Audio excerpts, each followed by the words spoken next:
ಸಮಯ ಬಾಣ ಪ್ರಯೋಗಿಸಿ ಎಂದ ಶ್ರೀಕೃಷ್ಣನ ಮಾತನ್ನು ಕೇಳಿದ ಪಾರ್ಥ, ದೇವಾ ಹಗೆಯಾಗಿರಲು ಕರ್ಣನಿದಾವ ಹದನಂದರಿಯ ಮನದಲ್ಲಿ ನೋವು ಮಿಗುವುದು ಕೈಗಳೇಳವು ತುಡುಕುವೆಡೆ ಧನುವ ಜೀವವೀತನ ಮೇಲೆ ಕರವುದಾವ ಸಕನೋ ಶತ್ರುವೆಂಬಿ ಭಾವನೆಯ ಬಗೆ ಬೀಳುಕೊಂಡುದು ಕರ್ಣನಾರೆಂದ ಎನ್ನುವ ಹಾಗೆ ಕರ್ಣನು ಆರೆಂದ ಎಂದು ಕೇಳಿ ಬೆನ್ನು ಮಾತ್ರಕ್ಕೆ ಅದು ಯುಧಿಷ್ಠಿರನ ಬೆನ್ನು ಹಾಗೆ ಕಾಣ್ತದೆ ಎನ್ನುವಂತಹ ಕರುಳು ಅರಿಯುವಂತಹ ಸಂಬಂಧ, ಅಂತಹ ಭಾವನಾತ್ಮಕ ಸಂಬಂಧವನ್ನು ಉಳಿಸಿಕೊಂಡು ಬಂದವರು ನಾವು.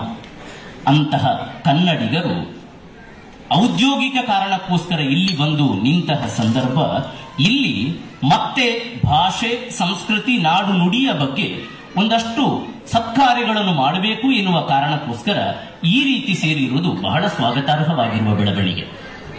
ಬಂಧುಗಳೇ, ನನ್ನ ಪರಿಚಯದಲ್ಲಿ ಆಗ ಹೇಳಿದರು, 470 ವಿದ್ಯಾರ್ಥಿಗಳಿಗೆ ಶಾಲೆಯಲ್ಲಿ ಸಿಗದ ಶಾಲೆಯೇತರವಾದ ಪಠ್ಯೇತರವಾದ ಸಂಸ್ಕಾರ ಮತ್ತು ಜೀವನ ಶಿಕ್ಷಣವನ್ನು ನೀಡುತ್ತಾ ಇದ್ದೇವೆ ಅಂತ. ಇದರಿಂದ ಕಂಡುಕೊಂಡ ಸತ್ಯ, ಕಿಸೆಯಲ್ಲಿ ಹಣವಿದೆ, ತಿರುಗಲು ಕಾರಿ ಇದೆ, ತಿಂಡಿ ತಿನಿಸುಗಳ ಸಾಲು, ಪೆನ್ನಿದೆ, ಗನ್ನಿದೆ, ಶಿಸ್ತಿನ ಸ್ಕೂಲ್ ಇದೆ, ಎಲ್ಲಿದೆ ಪ್ರೀತಿಯ ನೆರಳು?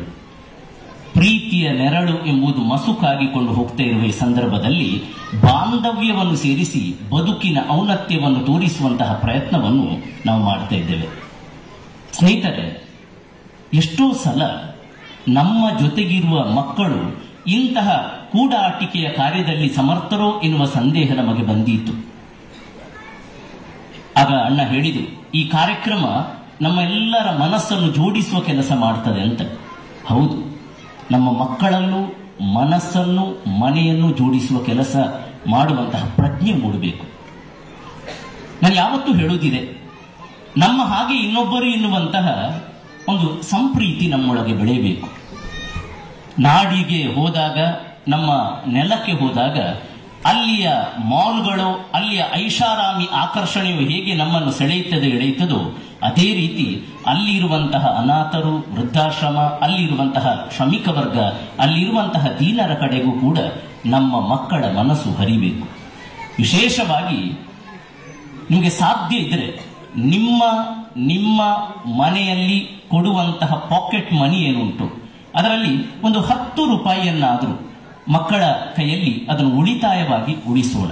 ಅದೇನೋ ಊರಿಗೆ ಹೋದಾಗ ಅಜ್ಜಿಗೆ ಸಾರಿ ಕೊಡುವುದಕ್ಕಲ್ಲ, ಅಜ್ಜನಿಗೆ ಒಂದು ಪಂಚ ಕೊಡುವುದಕ್ಕಲ್ಲ, ಬದಲಾಗಿ ಆ 10 ಸೇರಿ ವರ್ಷಕ್ಕೊಮ್ಮೆ ನಾವು ಹೋಗುವುದಾದ್ರೂ ಕೂಡ ಊರಿನಲ್ಲಿರುವಂತಹ ಯಾರಾದರೂ ದೀನರೆಂದೆನಿಸಿಕೊಂಡವರು, ಬಡವರೆಂದೆನಿಸಿಕೊಂಡವರಿಗೆ ನಮ್ಮ ಮಕ್ಕಳ ಜನ್ಮದಿನದ ಒಂದು ಸದಾಶಯವಾಗಿ ಅವರ ಕೈಯಾರೆ ಅದನ್ನು ದಾನ ಮಾಡಿಬಿಡೋಣ. ಇದು ನಮ್ಮ ಹಾಗೆ ಇನ್ನೊಬ್ಬರು ಎನ್ನುವಂತಹ ಪಾರಮಾರ್ಥಿಕತೆಯನ್ನು ಮಕ್ಕಳಲ್ಲಿ ಒಡಮೂಡಿಸುತ್ತದೆ. ಸ್ನೇಹಿತರೆ, ಈ ದಿನ ಈಗಾಗಲೇ ತಡ ಆಗಿದೆ, ಹಾಗಾಗಿ ಹೆಚ್ಚಿನ ಮಾತನ್ನು ಮುಂದುವರಿಸುವುದಿಲ್ಲ. ಇಂತಹ ಕಾರ್ಯಕ್ರಮದಲ್ಲಿ ಸಹಭಾಗಿಗಳಾಗುವುದು ಬಹಳ ದೊಡ್ಡ ಪುಣ್ಯಾವಕಾಶ. ಇದರ ಹಿಂದೆ ರಾಜಣ್ಣನ ರಾಜದಂತಹ ಪ್ರೀತಿ ಇದೆ ಮತ್ತು ಇದರ ಬಹಳ ಸಹೃದಯಿ ಸದಸ್ಯರ ನಲುಮೆ ಇದೆ.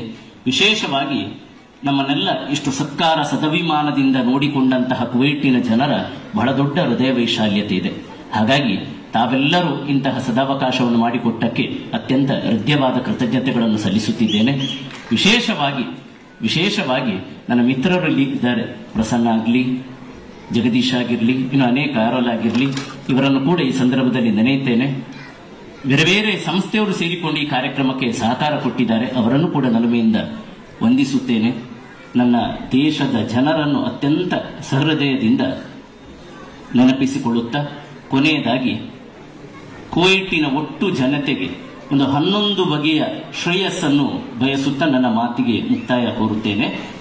ಸ್ವಸ್ತಿ, ಶುದ್ಧ, ಮೇಧಾಂ, ಯಶಃ, ಪ್ರಜ್ಞಾಂ, ವಿದ್ಯಾಂ, ಬುದ್ಧಿಂ, ಶ್ರಿಯಂ, ಬಲಂ, ಆಯುಷ್ಯಂ, ತೇಜಃ ಎನ್ನುವಂತಹ ಏಕಾದಶ ಸಂಪತ್ತು ಶ್ರೇಯಸ್ಸುಗಳು ನಿಮ್ಮ ಜೊತೆ ಸದಾ ಕಂಗೊಳಿಸಲಿ, ಜಗಮಗಿಸಲಿ, ನಳನಡಿಸಲಿ ಎಂಬ ಸದಾಶಯದೊಂದಿಗೆ ನನ್ನ ನುಡಿದಾವರೆಯನ್ನು ತಮ್ಮೆಲ್ಲರ ಮಂತ್ರಪೀಠಕ್ಕೆ ಅರ್ಪಿಸುತ್ತಿದ್ದೇನೆ. ನಮಸ್ಕಾರ.